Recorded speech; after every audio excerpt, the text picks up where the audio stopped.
All right. Now this is great for your self-image. All right. You have to change that if you're in a state of hopelessness, if you're in a state of I don't know. For some people who have conditions like me, they may feel hopeless. They may feel like a victim. They may feel like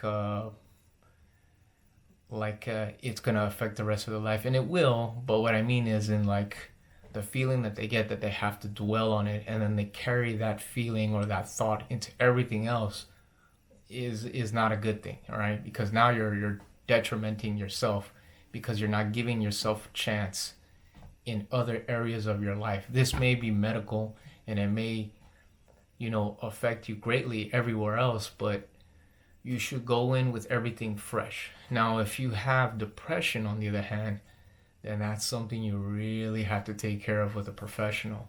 All right. And then work your way up through little victories towards your new self image. Okay. Little victories are something like, as far as physically, a small exercise that, do small reps, like 10 reps or something like that. A mental aspect is changing a certain behavior little by little. Like, let's say you brush your teeth with the right hand, try to do it with your left hand every day. That's a small victory. Of course, it's going to be weird, but that's a great practice. Another one, as far as emotionally, is listen to people who may have opposing views on what you believe and try not to react emotionally. Try to hold back that energy and use that energy somewhere else, or that emotion or those thoughts somewhere else. Hold it, carry it, take it somewhere else, and express it there. You understand? Um, Another thing, a spiritual, something practically spiritual would be, I can't say that if you're depressed, meditation would be easy. If you're something like me, your mind races all the time. Meditation may not be easy for you. It may not come easy. It may come with great effort, and usually that's not a best way to practice. For someone like me, it's requires exercise. But those of you who have calm minds and have better control of what goes in and out of your mind, I recommend meditation.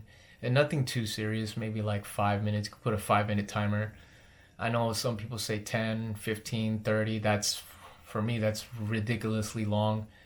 And if you haven't gone through the fear or touching your shadow a little bit, you're gonna go through the first phase of meditation, which would be confronting your fear. Most people can't handle that. So if you haven't done that yet, you're gonna encounter it when you meditate.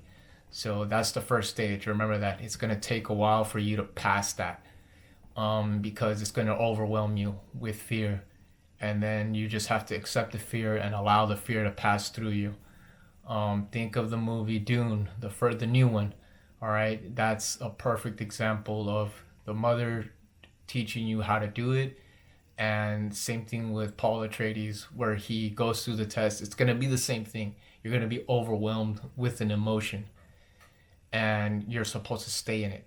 You're not gonna get killed. You're not gonna die. Whatever it is that you're feeling that your mind is gonna try to overwhelm you with to stop you from continuing the meditation, you have to live with it. You have to stay with it, and then eventually it'll subside, and you'll get through the other side. Okay, that's another way of changing yourself practically through the spiritual method. Okay, now with that being said, hopefully those things that I've given you that you could practice can help you get a little bit closer to changing your self-image and helping you reach your potential future self. Okay, so please like and subscribe. Please give this video 30 likes and send this to whoever you think will benefit from this. Again, my name is Angel. This is Lupus Fitness 333. We're helping people get stronger mentally, physically, spiritually, and emotionally. Bye.